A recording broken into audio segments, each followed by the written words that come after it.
Okay, Exile chapter 21. These prints have no scent, Sandor repeated for probably the 20th time. He was down on his knees, nose to the mud, inhaling every inch. If they were not shaped like feet, I would think they were made by boulders. They had already compared everyone's footprints, including the gnomes, and found no match. The prints had to be from an intruder, though everyone kept using the word visitor, like that somehow made it less scary. Grady ran his hands through his hair as he paced back and forth. Couldn't they be old prints? Wouldn't the scent have faded over time? These prints are too fresh. I don't understand, Adeline whispered, as her grip tightened on Sophie's hand. She latched on the second she saw the two impressions in the mud. It seemed like they had no intention of letting go. How could the prince not have a scent? Everyone looked at Sandor, who seemed to debate with himself before he answered. There is a way to trick our senses. What? Grady and Adeline asked at the same time. It's knowledge. We guard very closely so that it cannot compromise our strength as bodyguards. It is an extremely complicated feat to achieve, but if someone knew that what they were doing, it's possible they could hide from me. I thought you said no one could get past you, Sophie snapped. I trusted you. And you could still trust me, Sandor repeated calmly. Only a select few have this information, but this is why I'm always telling you to stay by my side, in case something somehow sneaks up, so I can be ready. Who knows about this? Grady asked after a second, and the strain in his voice suggested he felt just as betrayed as Sophie. The counselors and a few select members of the nobility. No others. Grady mumbled to himself, listing off names Sophie didn't recognize, like he was trying to guess who might know. He stopped pacing. Vika Heeks has many family members in the nobility. Do any of them know? It's possible. I do not know the full specifics. Grady nodded, and the lines on his forehead seemed to fade. It has to be them. They're the only ones that make sense. Not the only ones, Adeline said, squeezing Sophie's hand so hard it cut off her circulation. Grady went back to pacing, and he'd worn a small grove in the mud before he said, I know what you're worrying about, Etta. I'm worrying about it too, but we both need to remember they weren't here for Sophie. Look where the prints are. No, here near the house. Sylvany's the only one they were interested in. Adeline's death grip slackened. I suppose Sophie wished she could relax as easily as she had a hard time imagining the Heeks being skilled enough to walk and chew gum at the same time. Maybe it was a black swan, but why would they care more about a sparkly winged horse than her? Though that would the kidnappers want Sylvany for. Sophie's brain hurt trying to figure out it, and she realized the only one thing really mattered. If Sylvany was the one they wanted, she needed to work extra hard to get Sylvany ready for the sanctuary so she could finally be somewhere safe. That's a lot of bodyguards, Dex said as he stood next to Sophie at Sylvany's pasture, watching a goblin who made Sandor look punky give orders to 4 others before they all raced away in opposite directions to resume their patrol. Anything I should know about? They're not for me, and I'm not to say more than that. The council had ordered extreme silence when it came to what they had dubbed the suspicious incident. No one was allowed to know of the possible threat to Sylvany. The last thing they wanted was more Betronia spreading. Dex sighed. Sophie felt like doing the same. She offered Sylvany a handful of swizzle spice through the bars, but Sylvany simply sniffed the air and stared at Dex. Scared. Scared was Sylvany's new favorite word. She'd been transmitting it constantly for the last few days. When Sophie left her alone, when someone so much as breathed too close to her enclosure, when she wanted anything at all, despite Sophie's rewind efforts to get Sylvany to respond to someone besides her, the transmitted horse refused to get anywhere near anyone Sophie brought over.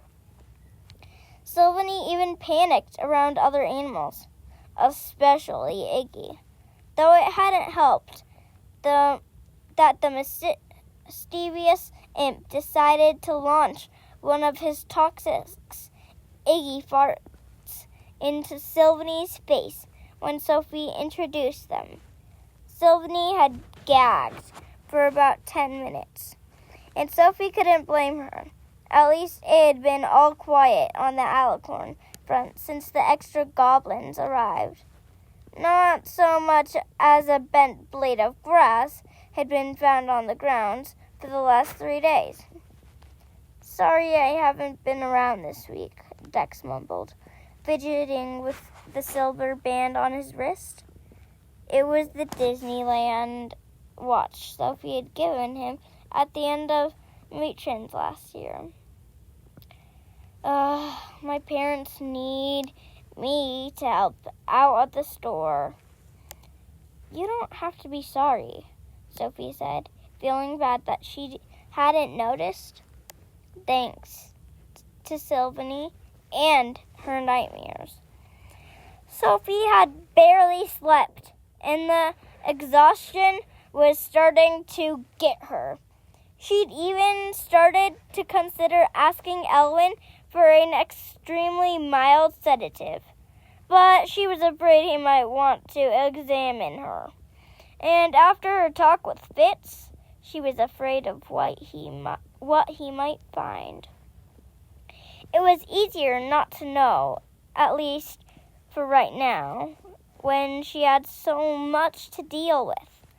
She hadn't had a headache since the on fire, so whatever the problem was, it couldn't be that big of a deal.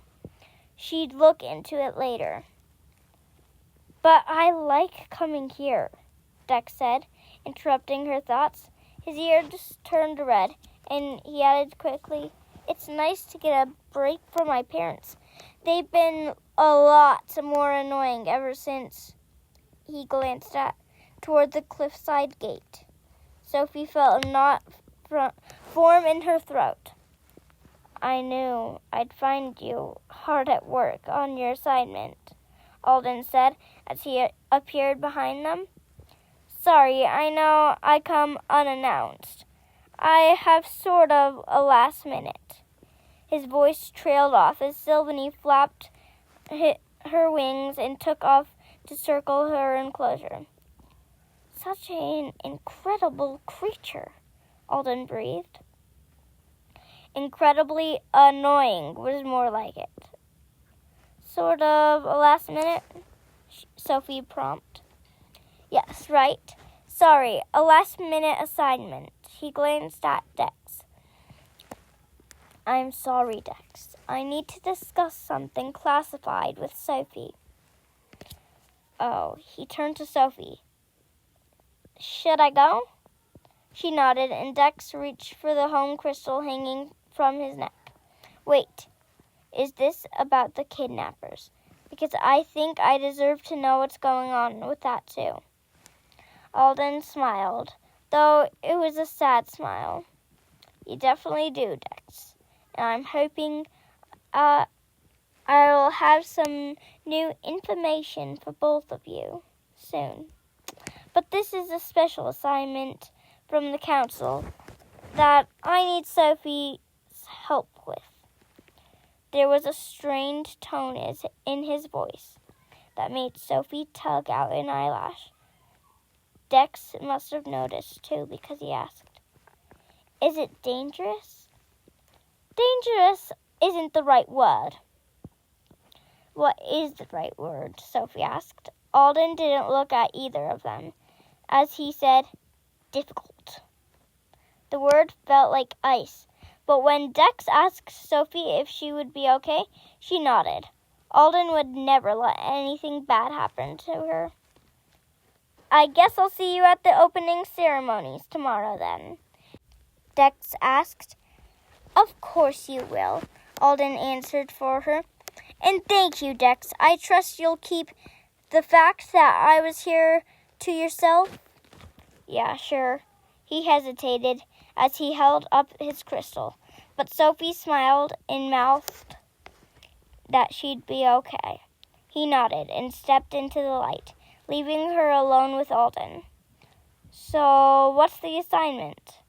Alden kicked a pebble, sending it skipping across the grass. Several endless seconds passed before he whispered, You're still so young and you've already been through so much.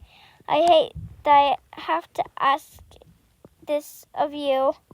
She waited for him to continue, but he just stared at the grass, like he'd forgotten she was there. Ask me what? He glanced over his shoulder, where Sandor stood in the shadow of a tree. I can't stay here.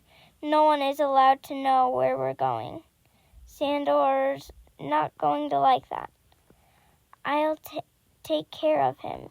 Go put on your best walking shoes. We have a long journey ahead. Wherever they were going, they used a black crystal to leap there. Clear crystals leaped to the elven world. Blue crystals leaped to the forbidden cities and were restricted to only certain members of the nobility. Sophie had never seen a black crystal. The shiny black stone was long and thin. It had only one facet. It was set on a thick silver chain Alden wore around his neck, and when he'd held it to the sun, the beam it cast looked more like a shadow. The light felt cold as they stepped into it, like billions of snowflakes were fluttering under Sophie's skin until the icy wind blasted them away, sending their scattering in a million directions. She had just started to panic when the chilly blast vanished and the scenery blurred back into focus. A scorching, empty desert. Arid dunes stretched in every direction. No plants, no rocks, no signs that anyone had ever set foot where they stood. Waves of heat radiated of the blinding sand, making Sophie squint. Where are we? She had to shout over the dry desert wind. According to my instructions, this is the gateway to Exile. Sophie shivered despite the searing sun. Exile was the one place she'd promised herself she'd never go. Though maybe this was the chance she'd been waiting for. Prentice was in exile. Alden shaded his eyes as he took her hand and led her through the dunes. I think this is the right way. Their directions were rather vague. You haven't been here? Generally, only the counselors are allowed to come, but they made an exception for us. Why? I'll explain in a moment. First, we must get somewhere more private. Sophie looked around at the empty, barren land surrounding them. Where was more private than this? I'm sorry, I know I'm being vague, but this assignment is at the absolute highest level of confidentiality. I can't reveal anything further until I am certain we're somewhere no one can overhear. He glanced over his shoulder, like he expected someone to burst out of the mounds of scorching sand, but the desert stayed as empty as ever. Alden counted his paces as he walked, mumbling something about following the rivers of sand. Sophie tried to shield her face from the sun, wishing she'd worn a hooded cape. For once, it would have been useful.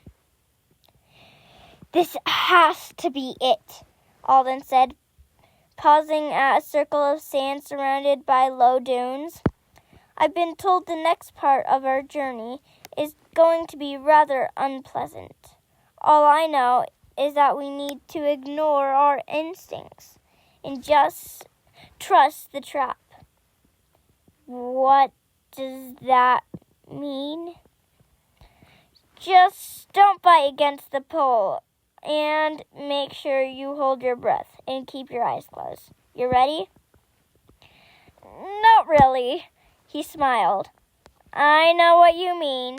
He sucked in a huge breath, and she copied him, filling her lungs with as much air as they would hold. Her legs shook as he led her into the circle. The ground sank with each step, and within seconds, she was up to her knees. Quicksand. She tried to break free, but that only made her sink faster. The hot sand now up to her waist. Alden's instructions echoed through her thoughts as his grip tightened on her hand and his eyes met hers. He nodded, like he was telling her it was okay, as they sank up to their shoulders. Her last thought was, trust the trap. Then the sand swallowed them whole. That's the end of chapter 21. Okay?